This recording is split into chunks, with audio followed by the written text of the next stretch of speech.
Mike Buetow. I'm the president of the Printed Circuit Engineering Association, and we are coming to you today from the location of PCB East, the East Coast Trade Show. We have a panel today that we're going to look at the future of PCB manufacturing in North America. Before I introduce our panelists, I would like to thank our host and producer, Trevor Galbraith and Global SMT, for giving us this platform. Let me introduce our panel. To my left is Gene Weiner. Gene is founder of Weiner International Associates.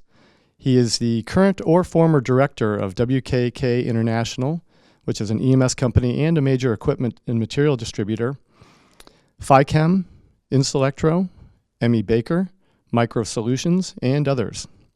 He's the former president and member of the board of directors of Nelco, and he's the current Hong Kong Printed Circuit Association technical advisor. To Gene's left is Dr. Hayao Nakahara, known more familiarly as Naka. Naka is the founder of NT Information. He is the world's leading authority on PCB market, and he is the author of the NTI 100, which is the very sought-after data on the largest board fabricators in the world. Naka annually visits, between 60 and 100 board shops, and he has a PhD in CAD design. He spent the first part of his career at Photo Circuits, which was then the largest PCB fabricator in North America prior to starting his own firm. Next to him is David Schild.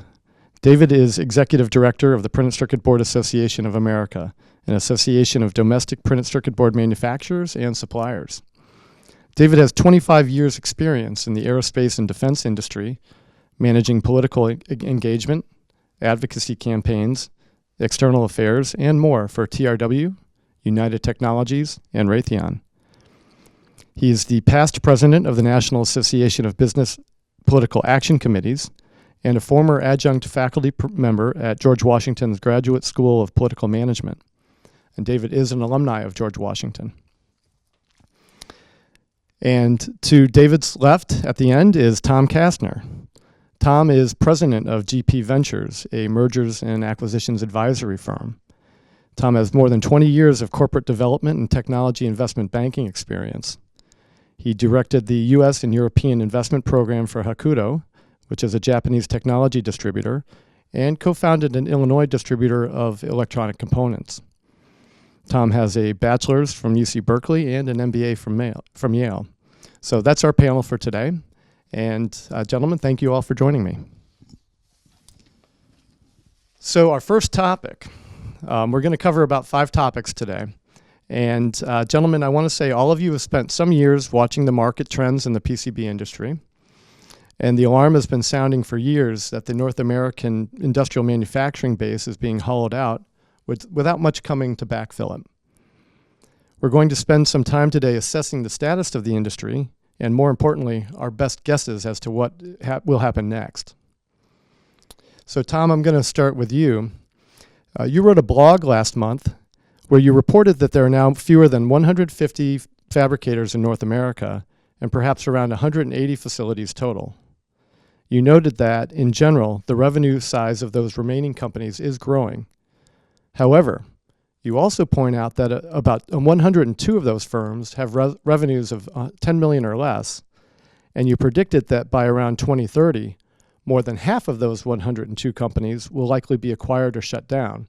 So how's that for a provocative start? From there, you went on to forecast that the remaining companies will number around 100, but they will be financially more stable overall. So Tom, perhaps you can start by explaining the underlying assumptions for your projection, and then let's have the rest of the panel weigh in. Sure. Well, and like you mentioned, I'm in the business of mergers and acquisitions, so mostly what I do is sell electronics companies to larger electronics companies. So that at least 50% of the acquisitions we've done have been sort of add-ons to larger companies. Most of that is driven by demographics, that most owners of PC board companies in North America are of retirement age, and they don't necessarily have successors either in their family or within the company. And I would say in general, there's amongst the acquirers or the larger companies, there's a fair amount of capacity. So they don't necessarily, or at least in half of the cases or so, they don't necessarily are looking for an extra location or for extra capacity. So that's there's a lot of private equity money in the industry. So there's a lot of investors who are bullish on the industry, at least as far as growing, the upper third of PC board shops in North America. So, I do think just via demographics, if let's say, 50 or so are going to be acquired, and in the last 10 years or so, we've had maybe 3 new ones in North America. I think that's what's going to drive the number of shops down. So Naka, I know you visited, I think all of the new facilities that have been here in the U.S. probably in the last 10 or 15 years, and you have probably some very strong opinions about what you see in terms of the market. Yes, as a matter of fact, on Monday I was at the Vico here in Andover, and then I went to Green Source. They are building a brand new plant for IC substrate with the government endowment of about $41 million. And building will be finished at end of August, and the new equipment will be carried on in September. And about a year and a half ago, I was at the Schweitzer Engineering Laboratory in Moscow, Idaho. Hard place to get to.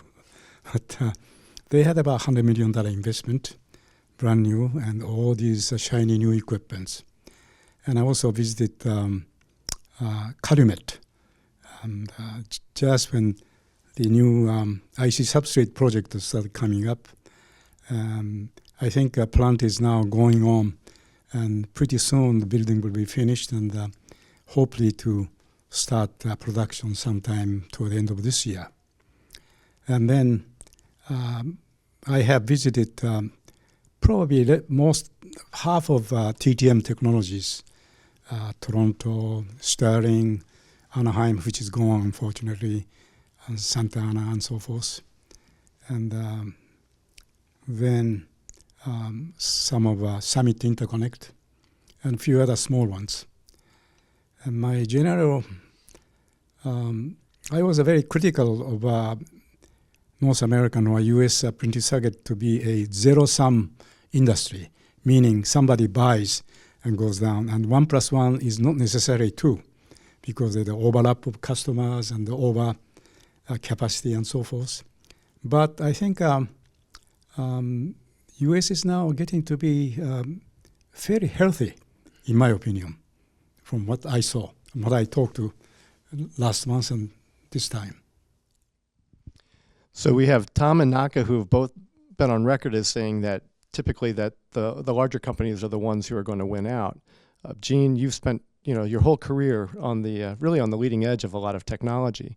And we know sometimes that the technology isn't going to be always brought in by the bigger guys, but sometimes by the smaller guys. So is their thesis correct, or do you see something different? I agree and I disagree both. Many of the new inventions come from smaller organizations. Just last week, I visited the Northeast University campus in Burlington to look at a foundry in a box, which is scalable and appears to have application for making substrates and UHDI circuitry. The last challenge is to substitute their silver deposits for copper. They're capable of doing 2-micron line in space a minute, but it's yet unproven. On the other hand, the people that are taking a more conventional route with inkjet printing and plasma deposits such as Schmid and others have to put up a lot of bucks, and it's difficult to fund these things for $50 million or $100 million. So the big companies have an advantage, They have the background to do it. They have the money to invest. They have some incentive from the military and support from states. The smaller companies are at a disadvantage, and unless some of the newer breakthroughs, such as the one from NanoWaps, which is the company I just mentioned, they can do the testing at $5 million or $10 million setup, but you still have to scale it to production. So what will happen if some of these smaller companies do have a breakthrough, they will most likely be bought out by the larger ones and incorporated. And David, you're coming at this from a slightly different position, just due to the nature of your organization and what its mission is. But let me ask you, as you talk to the executives with whom you deal all the time, because you're generally dealing with the C-level folks, is their concern more the stability of the industry and their survival, or are they more concerned about how are they going to grow? Look, I think, and first of all, thanks for having us here, Mike. I appreciate being on this distinguished panel. All of our members want to see the same sort of support that the semiconductor industry got. They are in a growth mode. They want to get bigger. There's certainly going to be some consolidation in our industry. I don't think anybody believes that's not going to occur. But let's state the problem clearly. At the turn of the century, we had 2,200 board shops in America. Now we have, I think it's close to 143, as Tom pointed out. That is a contraction that is not sustainable. It's not in our economic interest. It's not in our national security interest. So our members want to see the kind of support that the semiconductor industry got. I think it's great that Naka called out GreenSource and Calumet, because how are they growing in the leading edge technology spaces? Through government investment, through government support. We, as a country, decided that when we got to 13% of global market share on semiconductors, there was a problem. We hit the panic button. We spent 5 years coming up with and passing the CHIPS Act. PCBAA was founded about 4 years ago on the heels of that, because we are at 4% of global market share. So our leadership believes that we've got to get bigger. Yes, some bigger fish are going to swallow some smaller fish, but should the American industry be more resilient, more robust, more diverse, I think that's possible, and I think that's the view our leadership shares. So we will get into some of the policy implications and also the implications of just the number of companies and what that means for the supply chain in a moment. But I see Gene has another point. Just as a reminder, there were 2,000 printed circuit board companies once in North America. There were also 2,000 automobile companies once in North America. So David brought up the important subject of investment. And, I'm going to follow that allusion and bring up a few things. TSMC, Samsung, Foxconn, Wistron, Pegatron, the big Asian semiconductor and ODM players are announcing billions of dollars in new investments in the U.S. Do you see this foreign investment expanding to PCB? And if so, will that crowd out the domestic players, most of whom lack the deep pockets and access to public markets to fund that investment? Naka, I'm going to put you on the spot. Well, there are a few companies that I know in China who is always asking me, would you recommend Mexico or the United States or Canada? And the final end is that I have to take a look at the PCB market in two ways. One is very, very technology oriented. This is it, and you must have this kind of technology, which are supplied domestically quite well by many makers. But then the other side, which is the majority market, more than 80%, very, very price sensitive. And I think typically, just to show you an example, one of my friends who is a Chinese company, which exports a deal with an American company, about $200 million a year. And he is now paying 45% duty. He can still compete against his American peers. What does it tell you? It's not a very cheap circuit. It's a fairly complicated. And some time ago, it's a big company here in East Coast. They said that they make like a 48 layer, 52 layers. The same thing can be made in China, 35% cheaper. So this is something that we have to pay attention. At the same time, in the United States, I may have visited maybe 30 shops in the last about 3-4 years. And all these I added up to be about 65 to 70% all military. And very little commercial. Otherwise, like a medical, some telecommunication. So we have a very specific situation here in the States. And officially, they say we import about $2.4 to $2.5 billion of PCB, mainly from China, like a $900 million. Second was Taiwan, 500, and then 300 million from Japan, and blah, blah, blah. There's a government. But then many of them are assembled. But even CCL, copper clad laminate, is by government mistakenly taken as a PCB. But I have a gut feeling, probably knowing all these companies, more than about $3.5 or $4 billion are imported in the States. And maybe at least $500 million by PCB manufacturers. They have a lot of, going around here, they said that we have a 500,000 square foot plant, like a flexible circuit, a new plant going on there. And FTG hooked up with this Shanghai, what's the name? Shanghai Pooling. And they are growing like 60% this year. They're all coming into FTG. So I think despite all these trade problems, we still have a large amount of circuit board available, market available here in the States. But I think most of the ones which are coming not for technology but for the prices. So market for available market for U.S. companies are still limited in a way. That's my opinion. And David, I know that many of your members, they all have a vested interest in the outcome, not just of the industry, but of their own investments. Yeah, and Michael, look, I think it's really important that we talk about where this private semiconductor investment came from and what spurred it on. My belief is that private investment today is being spurred by public action. The CHIPS Act is the most prominent example of that. The government invests $52 billion in domestic semiconductor production. By some estimates, more than $462 billion has come out of the private sector. When Uncle Sam is the guarantor, when Uncle Sam puts his hand on the scales, it's a signal to private money that this is a safe place to bet. We think we need to go beyond semiconductors into the other parts of the technology stack, and that private money will follow. Gene, you spent much of your career working in Asia. You're probably one of the first people from the U.S. to sit on the boards of some of the Asian companies and help find technologies there and bring them to the U.S. Is foreign investment in the U.S. market a good thing? Well, first, what spurred the whole thing was it began in Hong Kong in 1975 when some people started to build boards for American companies, large OEMs, trying to save a penny here and there.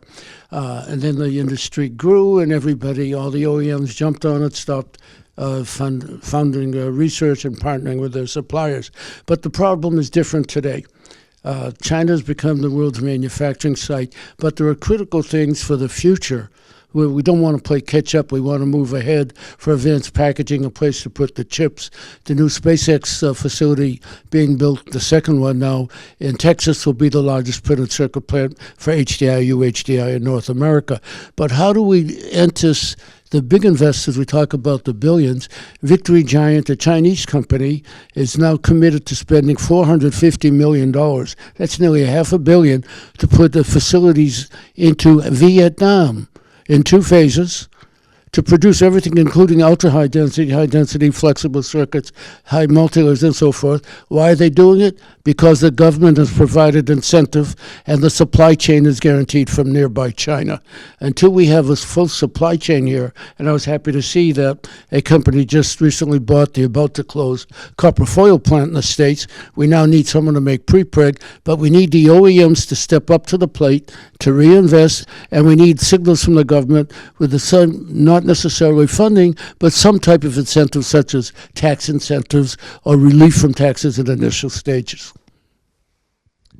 And Tom, with your experience in Japan in particular, and you probably saw some of the waves of investment from Japan, not just into North America, but elsewhere throughout your career, do you see this as a potential outcome? And if so, is it a positive or negative? Well, I do think that, really foreign companies, except for maybe Canada, they do want to come here. They do want to manufacture here. When they look at the current crop of U.S. Board shops that are available potentially to acquire, it's really not a fit because they're mostly focused on the U.S. military or low volume, high mix prototype. So for the most part, I think if foreign companies are going to move here, it will be through greenfields. And I don't, we really haven't seen it yet, but we know that there are some conversations going on. And that's not really my thing. I don't really try to induce greenfields, but that's the direction that most of the people who've contacted me are going. I think it's absolutely a positive. And I would encourage it. Why we're not seeing more of it, I'm not quite sure. That's above my pay grade, maybe. But I would definitely encourage that, and I think it's a positive thing. So the topic of supply chain will come up again and again. In 2000, the U.S. bareboard industry peaked at about $10 billion in revenue. The past several years, North and South America combined have settled into a narrow range of about 3.2 to 3.4 billion produced annually. Is there a magic revenue number that the U.S. must hit for vendors of materials, laminates, drills, plating equipment, test equipment, and so forth to return to the U.S.? Tom, you want to take a shot at this? My money's on $5 billion. And what goes into that? I mean, I know we're throwing numbers out here, but what goes into it? What will drive that demand that infrastructure to return? Well, and I said that facetiously, but like the Price is Right or something. Yeah. But we used to sell Hokuto laminators here, and we were selling 20 to 25 a year to the North American. Which was just a ridiculously small number compared to in Asia they would buy, each major shop would buy about 20 a year, or at least for each expansion. So I think there just has to be a comprehensive change in policy that encourages investment throughout the supply chain, because really right now it's. Of course, there are investments going on, but it's at such a minimal level, mostly because, the policy just is not consistent over the years. Gene, you want to address that? There are supplies and there are supplies, and I'm not worried about carbide chips or titanium drill bits and so forth. I'm more worried about the equipment being built, where is it coming from into the full world, and more than that, the consumables such as the plating solution, the anodes, the cathodes, the strippers, the etchants, the carbon or graphite initiators, and all the other things that go along with it, but especially the prepregs to make laminates and the resins used to make the prepregs. Those two are critical and are required in the United States. And it's my hip shot guess that we'd have to be somewhere around 8% of world production to justify the investment in the United States to bring those back there. Less than that, it just doesn't pay to do unless there's some type of benefit or support to attract the investor. That's just my opinion.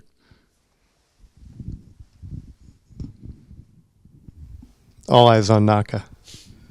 Well, I had a chance about a year ago to visit laminate plant in Isola in Arizona, and also AGC, which used to be old Nelco.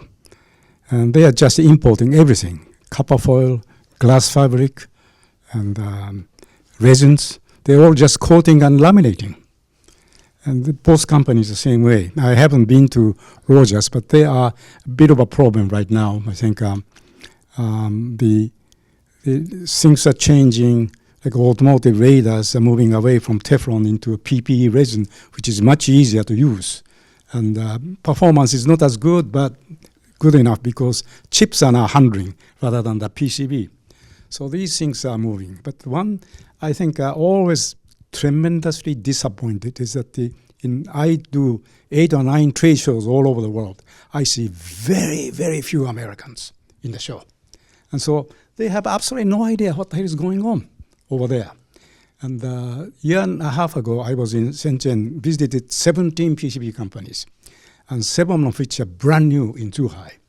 I haven't seen a single film exposure system.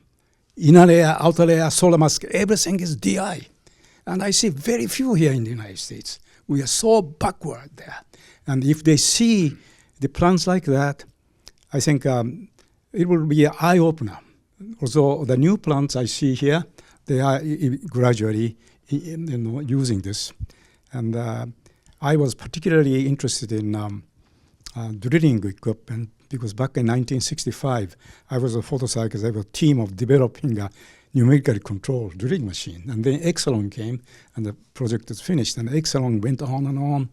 And Exelon was the drilling king for many, many years. And then Hitachi came, and they took over. And they are gone. And today, not very many, but still the strongest drill maker is Schmoll from Germany. They are all over.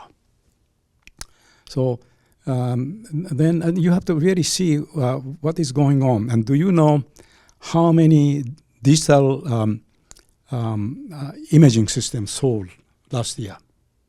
How many? Guess. 2,000 last year. Year before, 1,500. And out of 2,000, about 1,500 units are made by Chinese. The price is only 1/3 of what the Japanese offer, because Japanese are much higher end for IC substrate.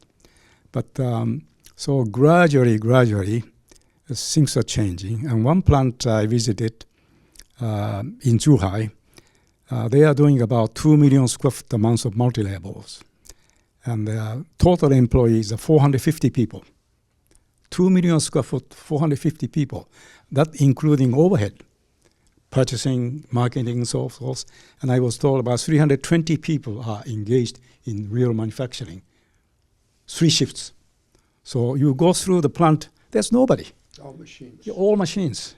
And I haven't seen a thing like this in the United States because our scale is much, much smaller. Yes. I have to admit, though, the technology that I have seen here in the States is very, very high.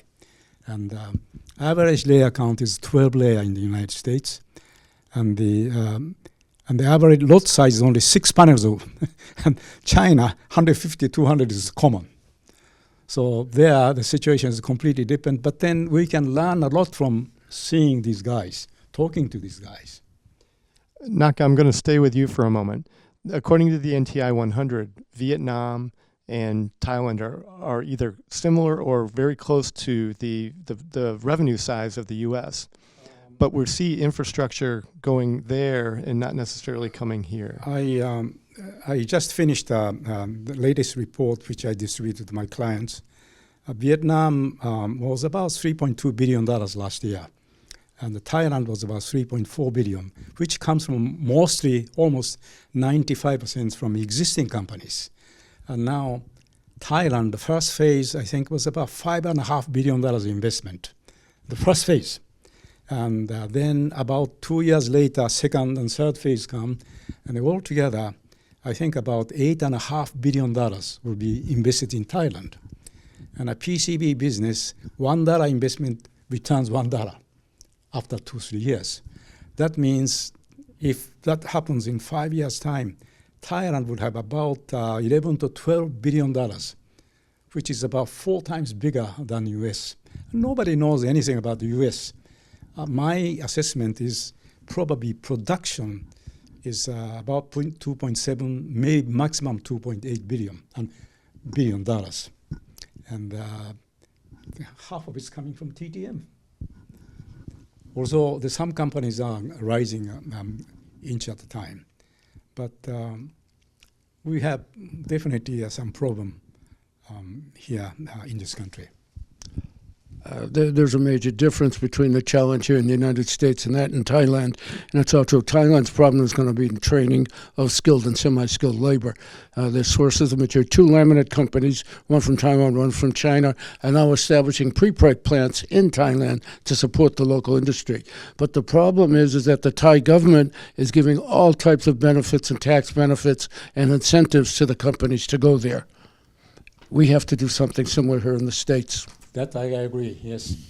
The one company that I know is a Taiwan company called Dynamic. They have a plant in Thailand in the industrial part called Prachinburi. There's a humongous plant, and they are now number one supplier to Tesla in automotive. But then they are now started to do Google, Meta, very high end of a server board. And then there's the same area as CMK, big gold circuit. And right next door, there's an iTech laminate plant. And then Top Point, which is a drill maker, right next door to GCE. Yeah. So suppliers are coming there next door. Yeah.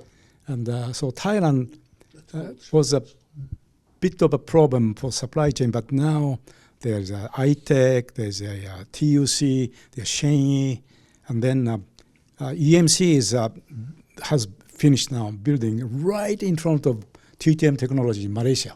Yeah, Ventec is setting up there too. Yeah, and it's the supply chain is one thing we are really lacking here.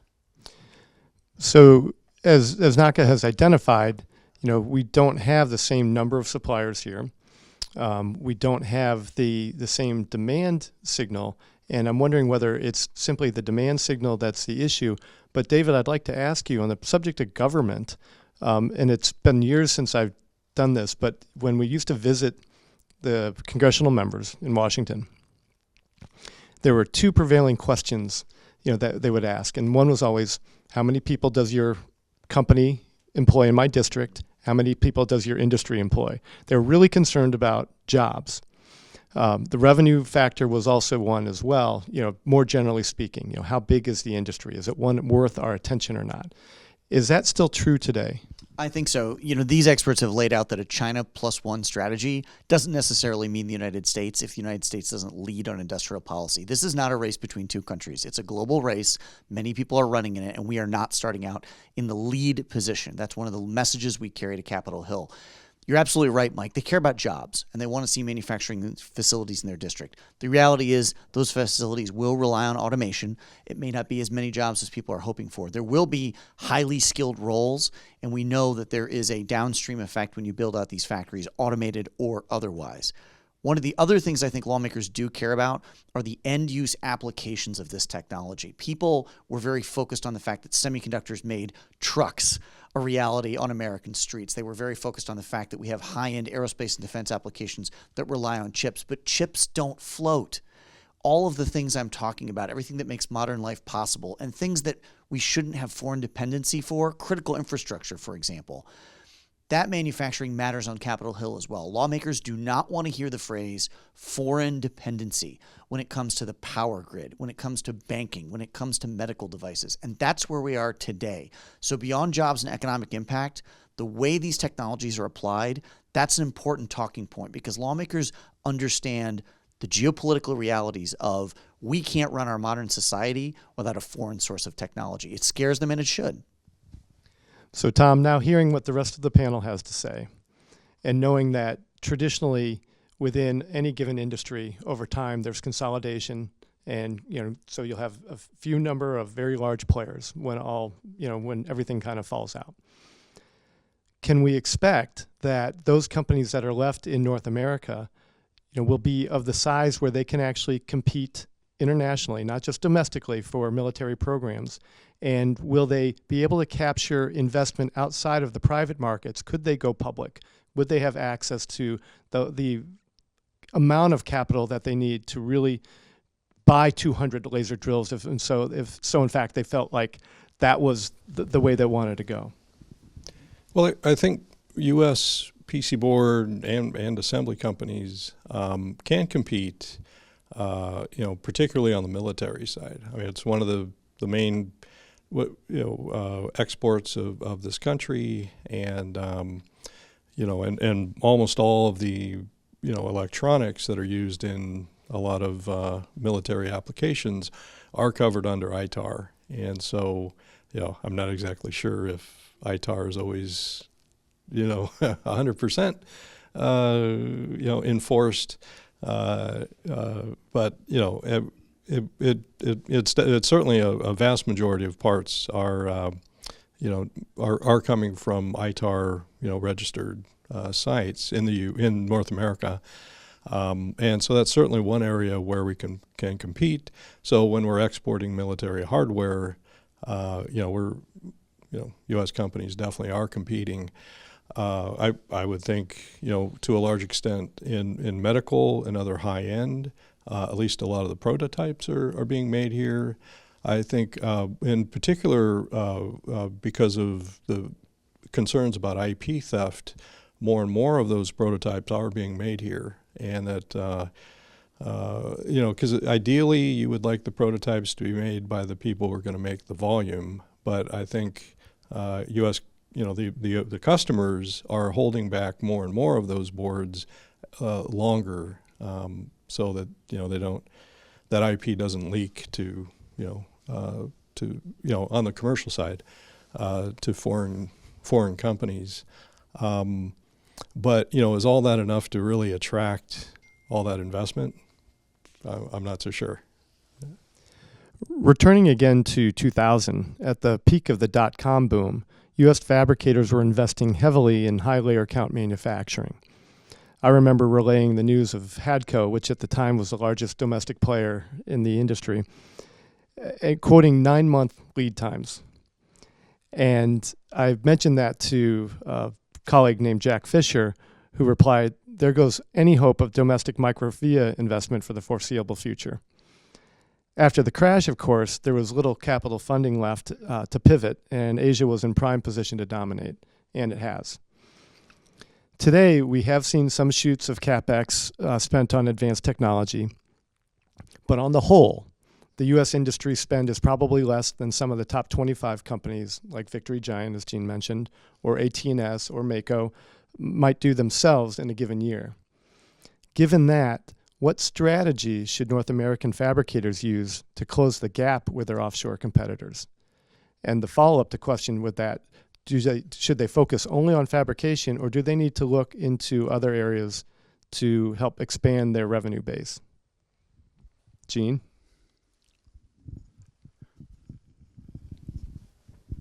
Well, the strategy, if there is such a thing that could work, would be, first of all, to join the movement to get the government to recognize the importance of printed circuits as a vital component of almost everything in modern life.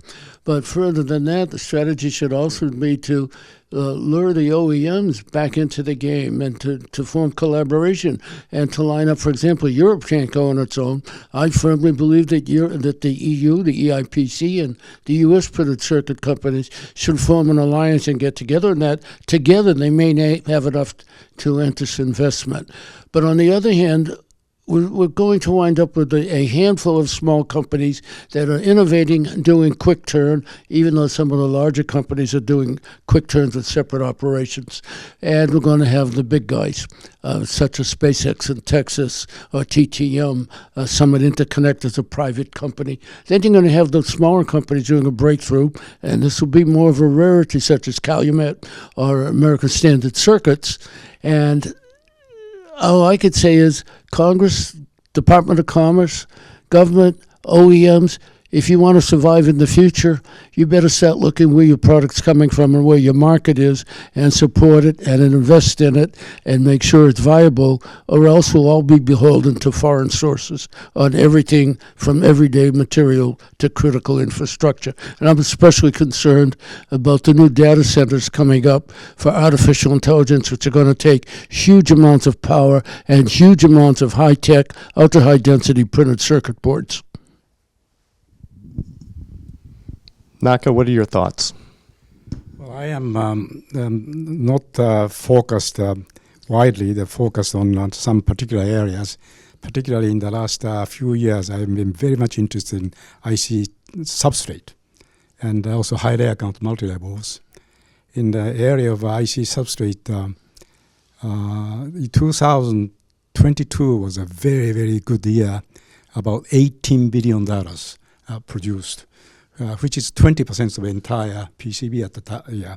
2023, after boom of a PC went down, it went around 15 billion. But last year, my current calculation is probably very close to 17 billion.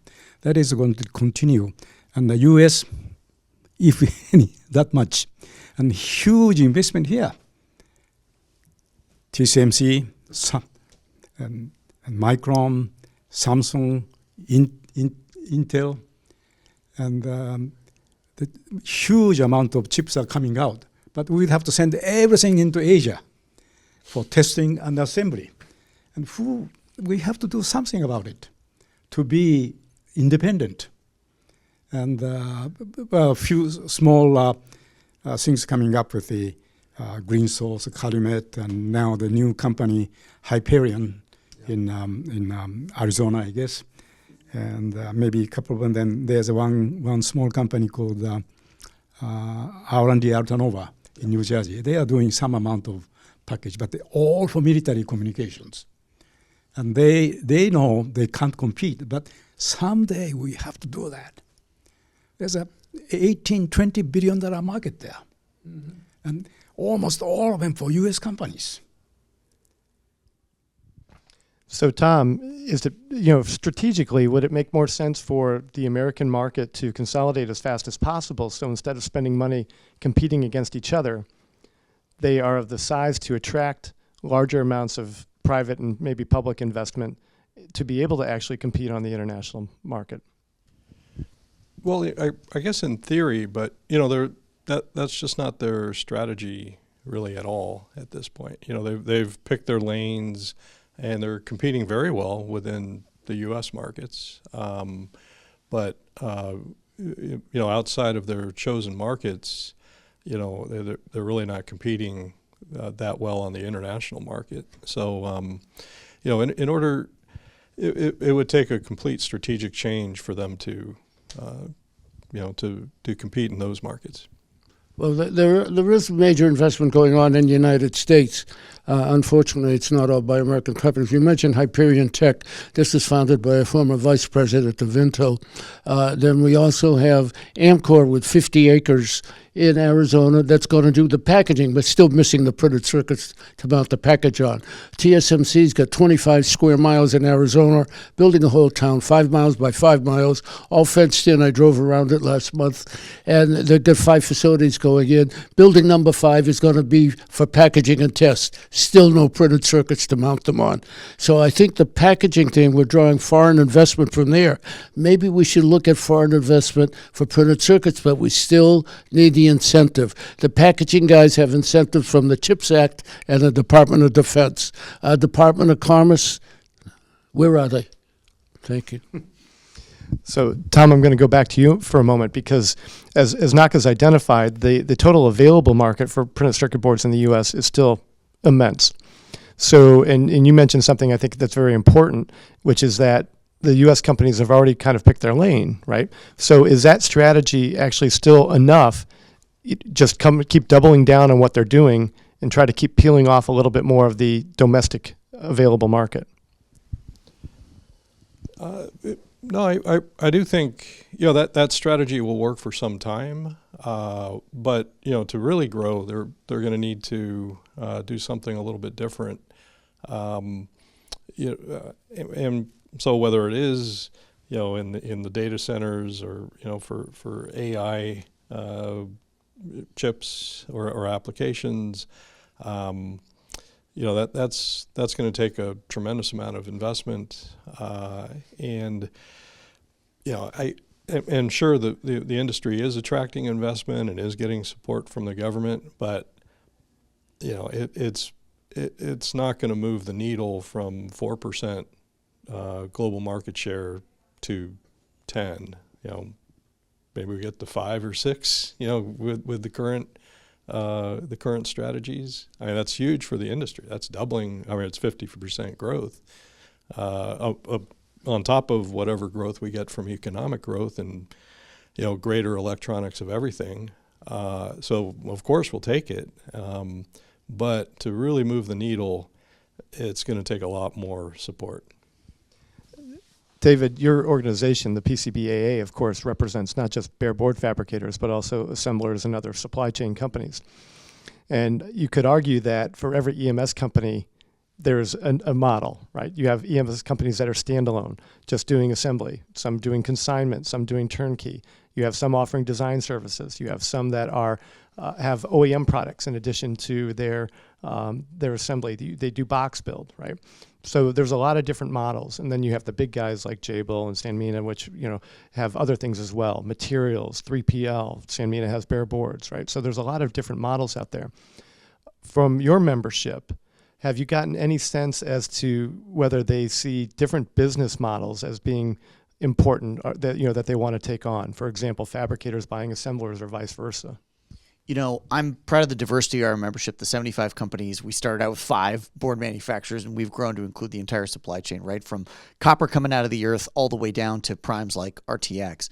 I do hear from people that there's an optimism that it's possible. I don't want us to suffer, Mike, from a failure of imagination. If you go back 10 years and you go to Washington and you say, will the government invest billions of dollars for some of the largest public trade companies in the world to recapture semiconductor market share, I think you would have been laughed out of a lot of rooms on Capitol Hill.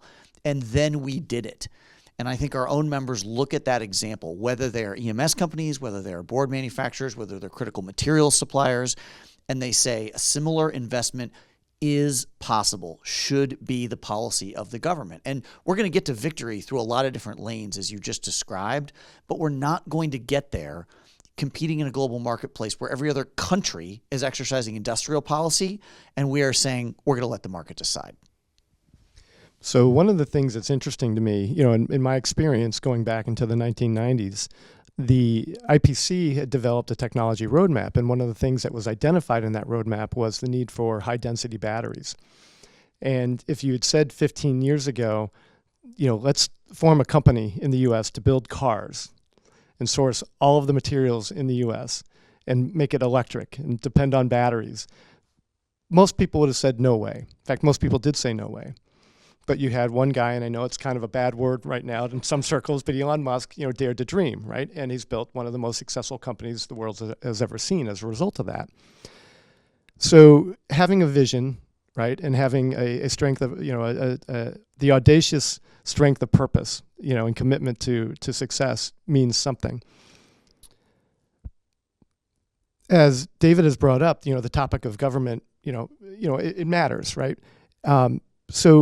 If somebody has that dream and perhaps that access to capital, they may need some kind of government policy to support that in order to actually, achieve success. For example, if I'm going to use the Tesla model again, you had to have the support of of municipalities that they want to put in electric chargers all over the place. You have, David, in particular, a keen interest and sense about government policy and all its attendant machinations, right? So describe what the optimal relationship between government and industry looks like to facilitate an environment that is conducive to investment and growth, and what steps need to be taken in order for the U.S. to attain that. Sure. Mike, I'm so glad you pointed out Tesla, right? Because I think the $7,500 tax credit for the purchase of electric vehicles has been a game changer, right? It shows up in their bottom line. We're pushing hard for incentives at the PCBAA because we think that's a game-changing opportunity as well. If you look at our legislation, which has bipartisan support, it includes a 25% tax credit for the purchase of American-made PCBs or substrates. Certainly in the current environment, tariffs, the stick, not the carrot, is going to be a part of the conversation. I would say they should be employed selectively, more like a scalpel and less like a hammer. But when you give people those kinds of incentives, people who already want to source more from the United States, who want to diversify their supply chains, you make it not just palatable to their sense of security and to their sense of industrial policy, but almost and more importantly, to their bottom line. And that's what we keep hearing from OEMs and primes is, I can sell this as risk mitigation. I can sell this as good policy. Now I just need to show that the numbers work as well. Tax credits get us a lot of the way there. And you're exactly right. It's worked in other places. I think it can work in microelectronics as well. Naka, I do remember years ago in one of your NTI articles how you talked about the tax policy in China and how it was changing almost daily and how frustrating that was for companies there.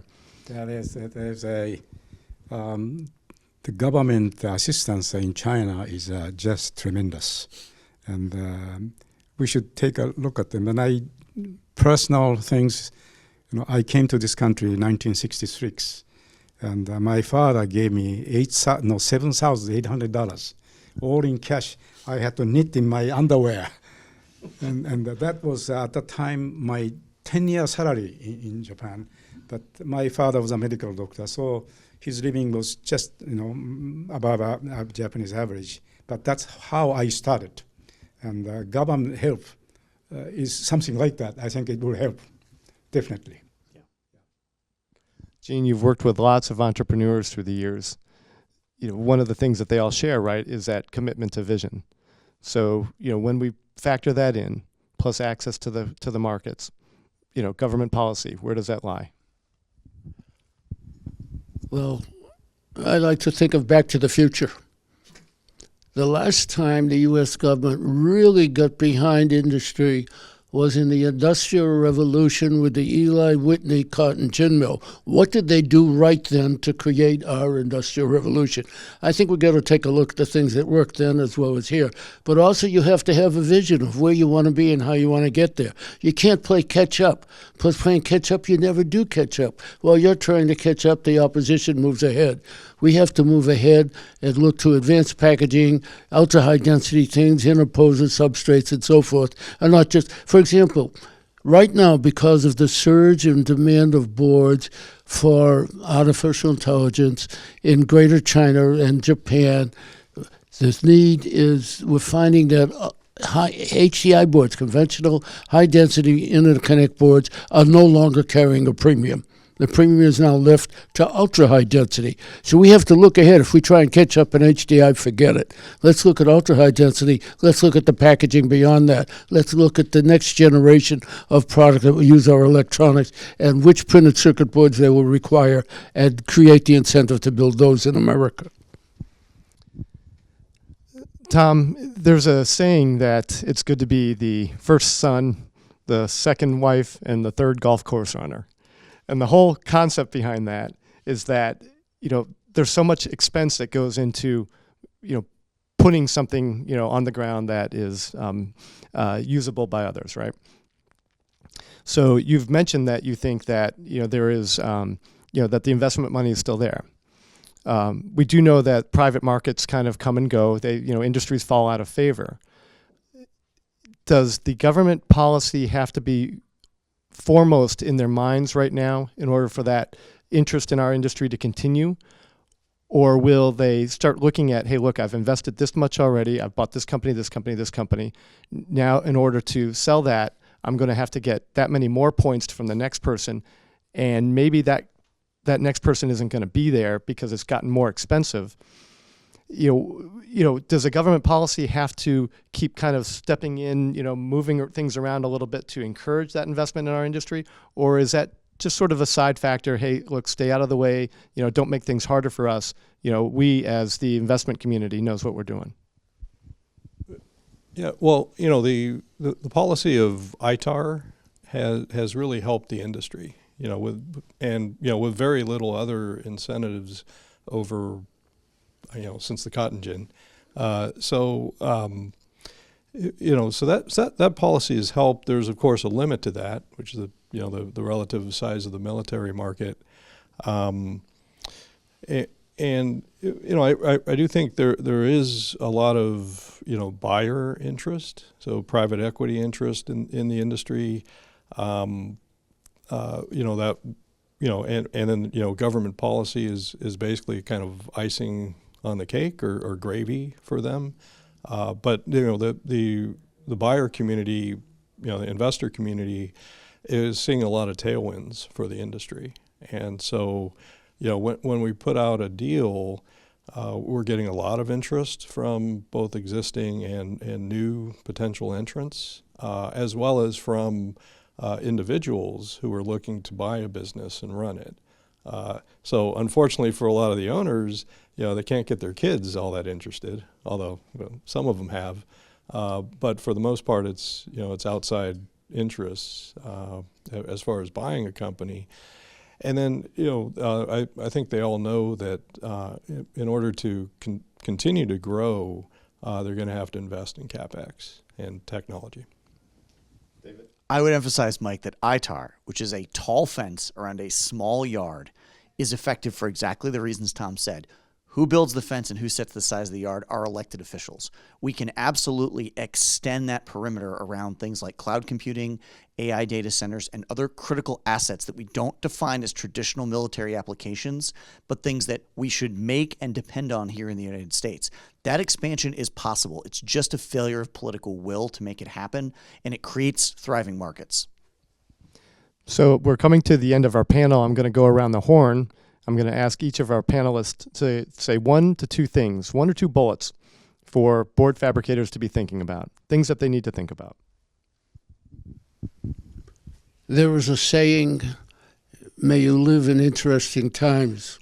I say, do they have to be this interesting?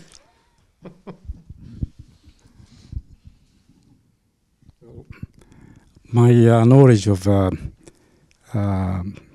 the U.S. industry is very minimum today because my effort is mostly in Asia. But one of the problems we have here in this country is a shortage of people.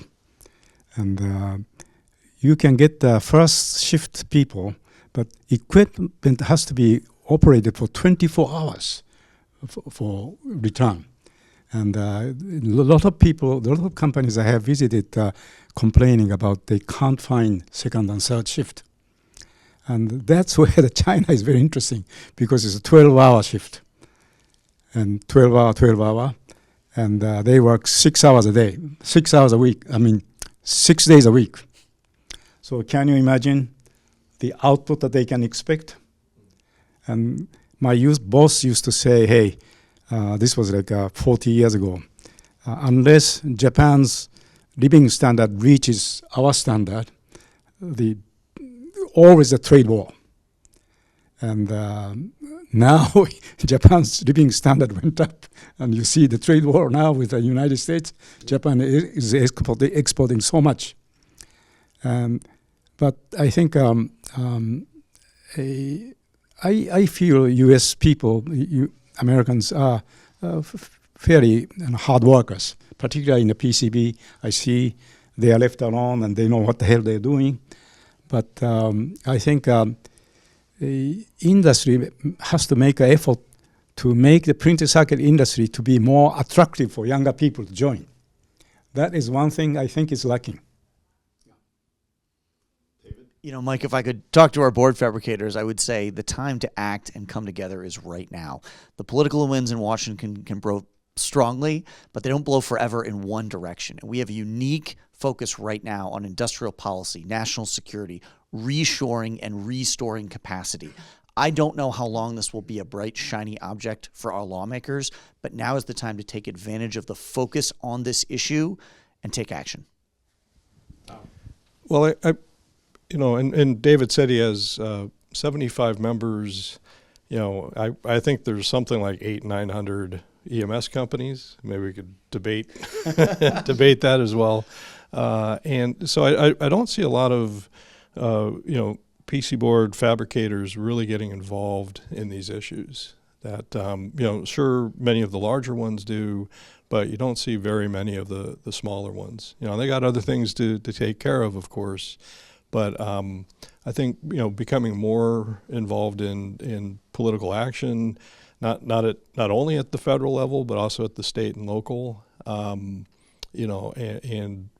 trying to create a little bit of an edge, or maybe a lot of it of an edge for domestic manufacturing could go a long way. Plus, I think they all need to do a lot more acquisitions. And pay higher valuations. That's this is independent advice. I appreciate Tom offering to give me Android business cards. This is progress. Yeah. Well, gentlemen, I want to thank you all for being on our panel. Gene Weiner of Weiner Associates, Hayao Nakahara, Naka, of NT Information. We have David Schild of the PCBAA and Tom Kastner of GP Ventures. I appreciate all your thoughts. I hope our audience enjoyed it as well. I'll again thank our host, Global SMT. I'm Mike Buetow. Have a great day.